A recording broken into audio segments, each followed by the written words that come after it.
I made a connection back home in Ann Arbor before I was graduating at a screening for a documentary film. This was when I was on my documentary photography tip, who ended up working at Netflix. So at the time I'm leaving Huffington Post, Jason and I are friends.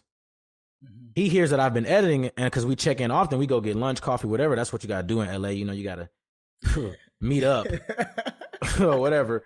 Network.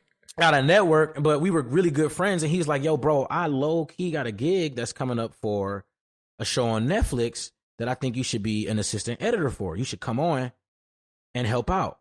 Now, I'm working with JoJo, and, you know, we slow rolling this thing. You know, we're building content. We're young, trying to write stuff that we think is fresh, and we're gaining momentum.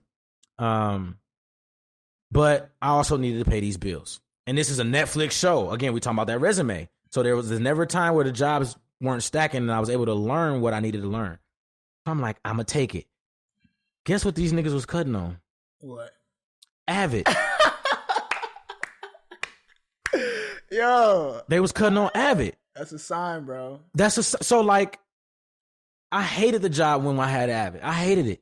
But I knew it so well from hating it because I was so bored and I had to dig through it and do whatever that when I got to the Netflix gig, I was able to carry my own weight. Wow. There was nothing that I couldn't do. From an actual assistant editor standpoint, I was in my lane for whatever it was worth. And I was editing. Editing. Like, we're talking about a show on Netflix that to this day you can pull up right now. Boom, credits.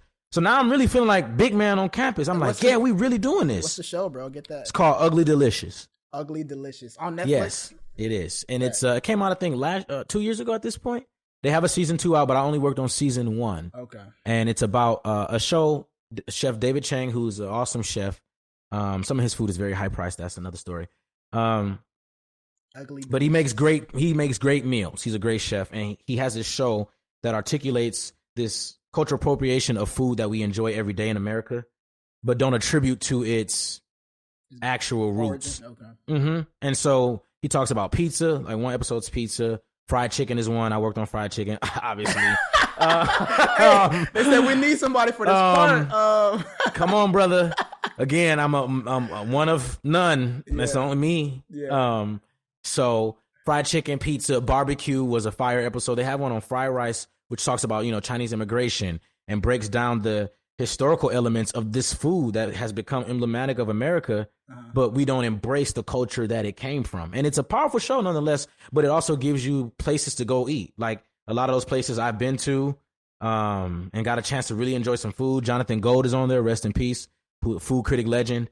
So anyone check that out. But nonetheless, now I'm at a point where I'm editing on software that I'm a beast at, on a show that actually gives me credit, in a place where I'm actually articulating creative feedback. I'm talking to the other editors. I'm talking to the creative director, the director himself, who's putting the money behind it, and the executive producer. So now I'm understanding their roles.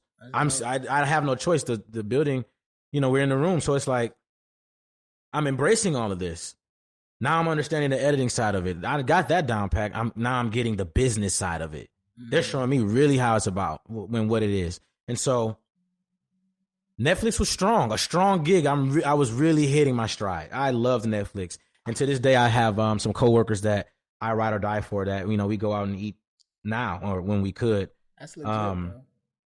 So we get to Netflix and I go and move on again. I stayed there a year and a half, I think. Hey, we love to see it. Hey, we love to see it, bro. And so, year and a half, it's time to transition. Now, at this point,